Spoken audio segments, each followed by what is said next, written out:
I found the listing online. It was cheap, almost too cheap. A one-bedroom apartment in an old building on the edge of town. The photos looked fine, bare walls, wooden floors, a single window, nothing special, but for the price, I couldn't say no. When I arrived, the landlord was in a hurry. He handed me the keys, muttered something about keeping the door locked at night, and left before I could even ask questions. That first night I unpacked, trying to ignore how cold the room felt. The window was shut, but a draft kept brushing against the back of my neck. Around 2 a.m., as I lay in bed scrolling through my phone, I heard it, a soft shuffle, not from upstairs, not from the hallway, but from inside the room. I froze. The sound came from the corner, the one place I hadn't bothered to look too closely at. The shadows there seemed darker, thicker, like they were hiding something. I turned on the lamp. Nothing, just peeling wallpaper and cracked plaster. I forced myself to laugh, told myself I was imagining it, and went back to bed. But the noises continued, every night, breathing, whispers, and the sound of someone scraping their nails along the wall.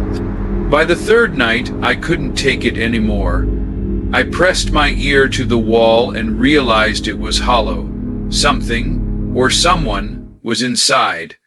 My hands shook as I peeled back the loose wallpaper. Underneath, I found a hidden panel. It opened easily, as though it had been used often.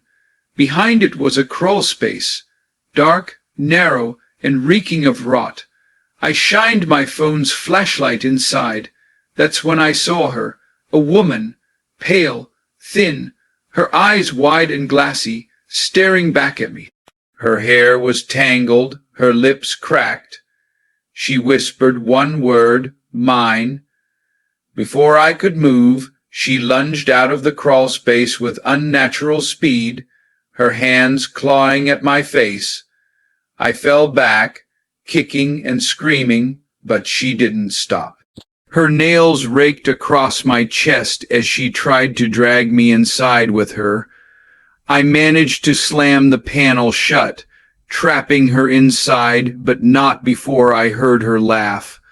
A low, guttural sound that didn't sound human.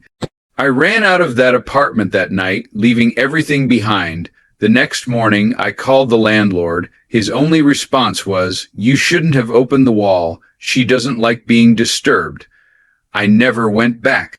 And sometimes, late at night, when I try to sleep in my new place, I swear I still hear her laugh echoing through the walls. After that phone call, I thought I was done. I thought leaving that cursed apartment behind would mean leaving her behind too. But I was wrong. It started small. In my new apartment, I'd wake up at night and hear scratching inside the walls.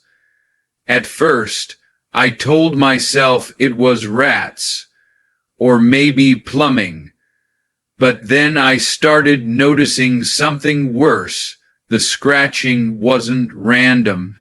It was in rhythm, 3 slow scratches, pause, then 3 more, like she was trying to let me know she was still here. One night I pressed my ear against the wall again, and I heard her, clear as day. "A whisper, you're mine now, you let me out." I stumbled back, heart racing. I barely slept. A week later, I was brushing my teeth when I noticed something in the mirror. At first, it looked like a smudge, but when I leaned closer, I saw her face, her sunken eyes and bloody grin, staring at me from behind my reflection. When I spun around, nothing was there, but in the mirror, she stayed. Closer now, her mouth opening wider like she was screaming, but no sound came out. That night, I barricaded my bedroom door with furniture, but around 3 a.m., I woke up to the sound of breathing inside the room. Slow, deep, not mine. I didn't move. I didn't dare. I just lay frozen, listening. Then I felt it. A hand, cold, bony fingers, slowly sliding across my face in the dark. I screamed, leapt from the bed, and turned on the light.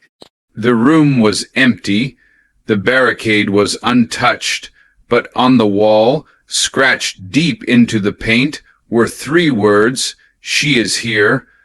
I don't know how she followed me. Maybe when I opened that wall, I let her attach herself to me.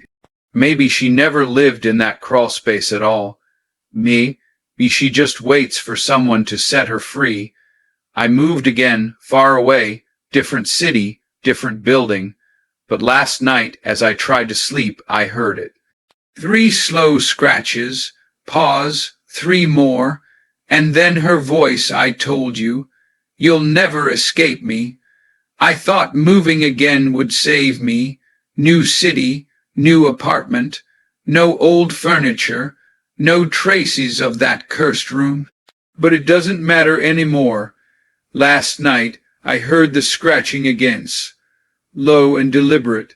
3 scratches, pause, 3 more. I pressed my hands over my ears, but it didn't stop. The sound wasn't coming from the walls this time. It was coming from inside my head. And then I heard her whisper, clear, cold, right behind me, "You opened the door. You belong to me now." I spun around. The room was empty, but in the reflection of the window, I saw her standing right beside me, smiling. I don't know how much longer I can fight her. Every night she gets closer.